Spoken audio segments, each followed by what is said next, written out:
Habiéndose dictado el decreto de necesidad de urgencia 7023, convocamos al doctor Fulvio Santarelli para que nos cuente cómo impacta esto en materia civil y comercial a raíz de las modificaciones que tuvo el Código de Fondo.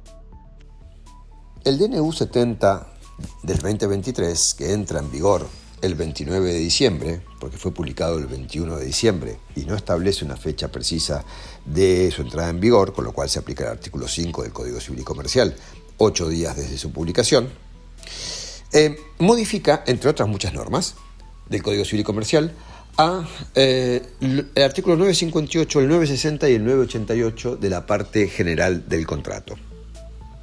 Anticipo que lo primero que vamos a hacer es una descripción de las modificaciones que propone y al final haré una evaluación de su trascendencia. Por empezar, el artículo 958 refiere a la libertad de contratación. El texto originario del Código Civil y Comercial dice que las partes son libres para celebrar un contrato, determinar su contenido, dentro de los límites impuestos por la moral, el orden público, la moral y las buenas costumbres. El 958 que propone el DNU establece que las partes son libres para celebrar un contrato y determinar su contenido dentro de los límites impuestos por la ley o el orden público.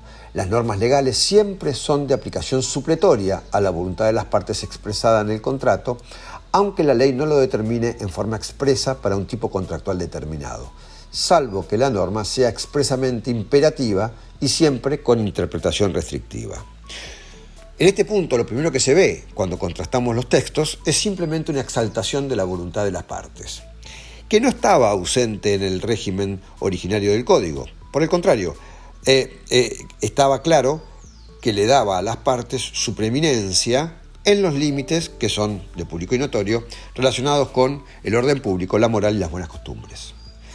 Subrayo que desaparecen de la nueva redacción la referencia a la moral y las buenas costumbres.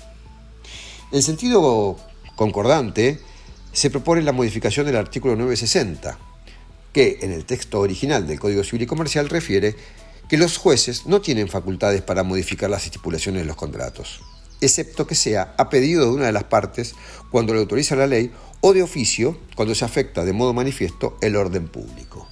¿Qué nos propone el nuevo 960 en el DNU en comentario? Establece que los jueces no tienen facultades para modificar las estipulaciones de los contratos, excepto que sea pedido de una de las partes y cuando lo autoriza la ley. Como se ve, se anula, se omite, se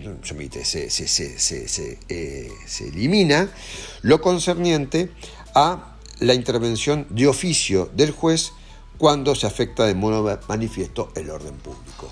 Esto es lo que se elimina.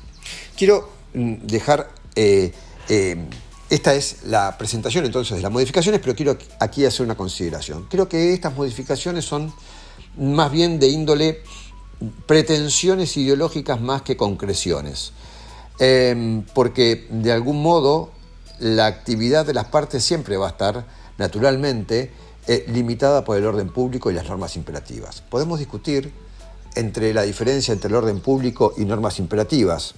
Está perfecto, pero lo cierto es que las diferencias en la práctica se esfuman bastante. Con lo cual, digo, siempre el límite del orden público va a estar presente. Segundo, la moral y las buenas costumbres se entroncan también con ideas de orden público y que en el Código Civil aparecen también con vasos comunicantes, con figuras como el abuso del derecho o el abuso de la posición dominante, el fraude a la ley, etc. Con lo cual, dudo de la trascendencia práctica de estas normas, me parecen más de índole declarativa. Por otro lado, me parece que rompen un equilibrio que tiene el Código en la parte general del contrato, en donde presenta o presentaba en su redacción original, digamos, de 2015, aprobada en 2015, presenta un equilibrio coincidente en doctrina y jurisprudencia respecto de la autonomía de la voluntad y la facultad de las partes, teniendo en cuenta, claro, las distinciones contractuales que el Código establece: contratos paritarios, contratos de adhesión y contratos de consumo. A propósito de esto, y sin perjuicio de ulteriores ampliaciones, me interesa ir ahora a la modificación relacionada con el artículo 989. El artículo 989 del Código Civil original se refiere al control judicial de las cláusulas abusivas y dice: la aprobación administrativa de las cláusulas generales no obsta a su control judicial. Cuando el juez declara la nulidad parcial del contrato, simultáneamente lo debe integrar, si no puede subsistir sin comprometer su finalidad. ¿Cuál es la redacción que se propone ahora del artículo 989? Control judicial de las cláusulas abusivas. La aprobación administrativa de las cláusulas generales no obsta a su control judicial. Punto. Es decir, se suprime esta facultad que tiene el juez de integrar el contrato frente a la declaración parcial de la nulidad de una cláusula. Esto es exactamente, esto es un error porque implica a una medida práctica como es la facultad de integración del contrato por parte del juez, teñirla de un tinte, si se quiere, ideológico, que no tiene procedencia. Es evidente que lo que se quiere limitar, conteste y coherente con lo que venimos charlando, es la intervención judicial en el contrato. Pero acá se equivoca, porque la integración judicial no responde a una fe liberal, sino que responde, o a una fe intervencionista, sino que responde a una medida práctica.